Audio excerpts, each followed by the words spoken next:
Salam əziz abituriyentlər, bugün sizinlə maraqlı blok sualları silsiləsindən 4 möhtəşəm sualın izahını təqdim edəcəm.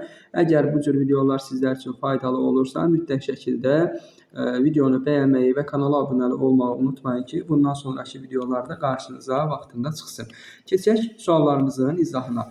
İlk sualda bizdə tənliyinin kökləri cəmini istəyir. Gəlin burada 3'ü biz parçalayaq. Yəni necə parçalayaq? Əvvəldə tam kvadrat almaq şəklinə gətirək. X kvadratı üzərinə gəl 2x, üzərinə gəl 1 yazsaq tam kvadrat alınacaq. 3 vurulsun x plus 1 plus 2 ifadəsi bərabərdir 0. Bu şəkildə bir tənlik aldıq.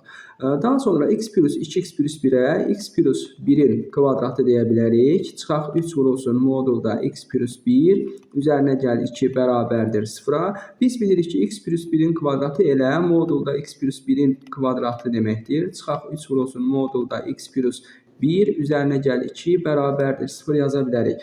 Buradan gəlin şagirdlər x plus 1 ifadəsini, yəni modulda x plus 1 ifadəsini hər hansı bir t deyək. Onda tənliyimiz t kvadratı çıxaq 3t üzərinə gəl 2 bərabərdir 0. Bu tənliyin kökləri t1 bərabərdir 2'yə, t2 bərabərdir 1'ə.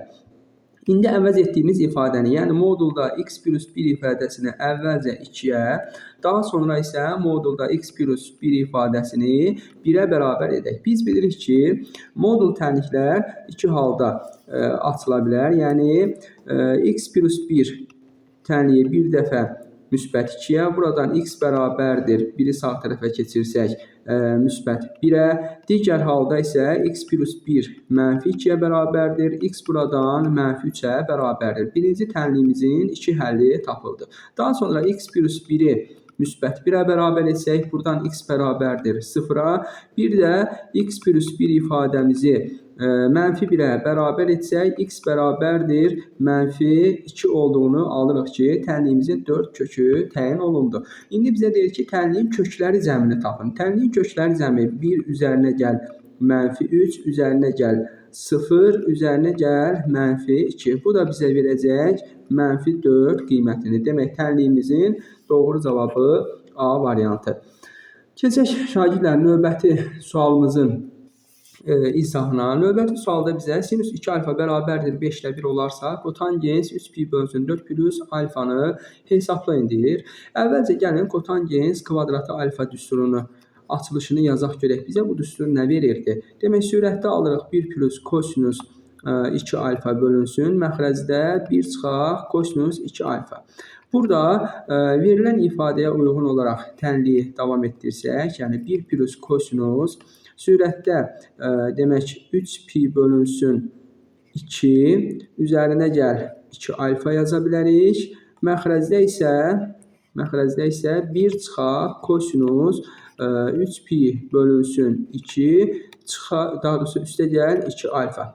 Bu şəkildə yazsaq, biz bilirik ki, burada biz 3 pi bölünsün 2 dərəcəsindən, yəni 3 pi bölünsün 2 bizə nəyi verir? 270 dərəcə. Çevirmə düsturuna görə bilirik ki, 270 dərəcədən istifadə etdiyimizə görə ad dəyişir, kosinus sinusa çevrilir və 270 plus alfa 4-cü rüb olduğuna görə və bizim kosinusumuz birinci 4-cü rübdə müsbət olduğuna görə işarəmiz olduğu kimi qalacaq. Demək, sürətdə alınacaq 1 plus sinus 2 alfa, məxrəcdə alınacaq 1 çıxaq sinus 2 alfa ifadəsi. Və bizdə sinus 2 alfanın qiymətini əvvəlcə şərtdə 5'lə 1 olduğunu deyib. Gəlin qiyməti yerinə qoyaq. 1 üzərinə gəl 5'lə 1 bölünsün. 1 çıxaq 5'də 1 ifadəsi. 1'in üzərinə 5'də 1 gələndə bilirik ki, 5'də 6'ya bərabərdir. Bölünsün. 1'dən 5'də 1 çıxanda isə demək 5'də 4 ifadəsinə bərabərdir. Böldük 5'də 4'ə, o da bərabərdir. 5'də 6 vurulsun 4'də 5. Burada 5'ləri ixtisar etsək, 4 ilə 6'ı 3'ə ixtisar etsək, burada daha doğrusu 2'yə ixtisar etsək, burada 3, burada 2 qalacaq. Demək, doğru cavabımız 2'də 3'ə bərabərdir. 2'də 3 bizdə doğru cavab D variantında qeyd olunur. Keçək növbəti sualların izahına şagirdlər. Demək, növbəti 3-cü sualımızda bizdə integral 6-dan b-yə qədər kosinus kvadratı x dx bərabərdir. İntegral b-dən 6-ya qədər sinus kvadratı x dx ifadəsi plus üstəgəl 2-dir. Biz bilirik ki, şagirdlər, belə bir ifadə sadələşdirə bilərik. Məsələn, deyim ki, sizə integral 6-dan b-yə qədər integralını əgər biz integral b-dən 6-ya qədər şəklində dəyişmişiksə, mütləq ifadənin qarşısına bir mənfi işarəsi atılmalıdır. Daha sonra davam edək. İntegral 6-dan b-yə qədər kosinus kvadratı x dx bərabərdir. Burada integralı dəyişirəm. Demək, sərhədlərimiz 6-dan b-dən 6-ya qədər hissəni 6-dan b-yə qədər. Bu zaman qarşıya mütləq şəkildə bir mənfini atdıq. Davam edirəm. Sinus kvadratı x dx şəklində yazdım. Plus 2,6.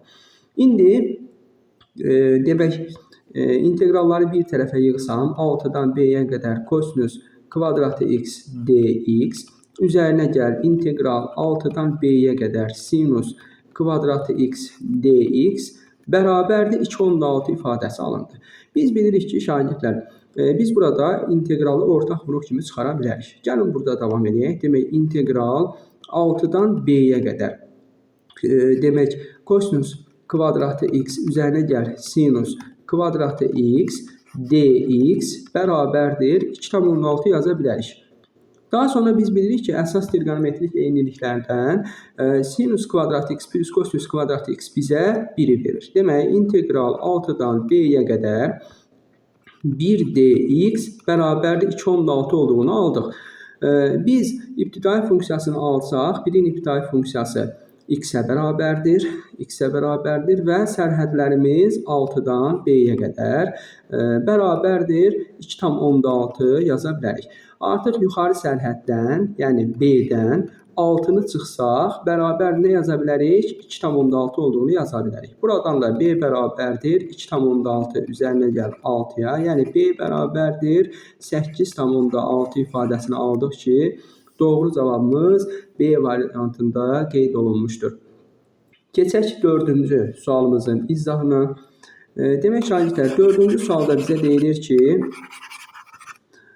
AB, AC və AD parçaları cüt-cüt perpendikulardır. Cüt-cüt perpendikular olan şəkili daha aydın görə bilməyimiz üçün gəlin bu şəkildə bir dənə şəkil çəkək, şagirdlər. Bu formada bir şəkil çəkək ki, cüt-cüt perpendikular olan hissələri, yəni 1, 2 və 3-cü bucağımızın da bir-birinə perpendikular olduğunu görək. Daha sonra verilən hissələri birləşdirək. Bu şəkildə bir şəkil alınmış olacaq. Bir dəqiqə.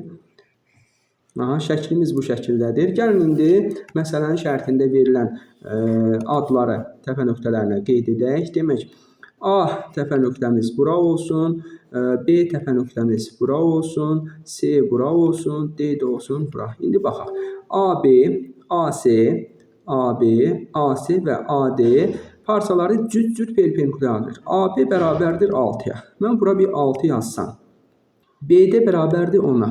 BD bərabərdir 10-a.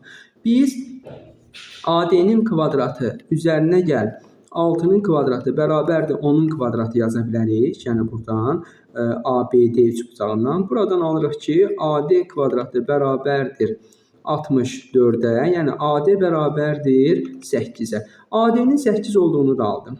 AD 8. Davam edirik.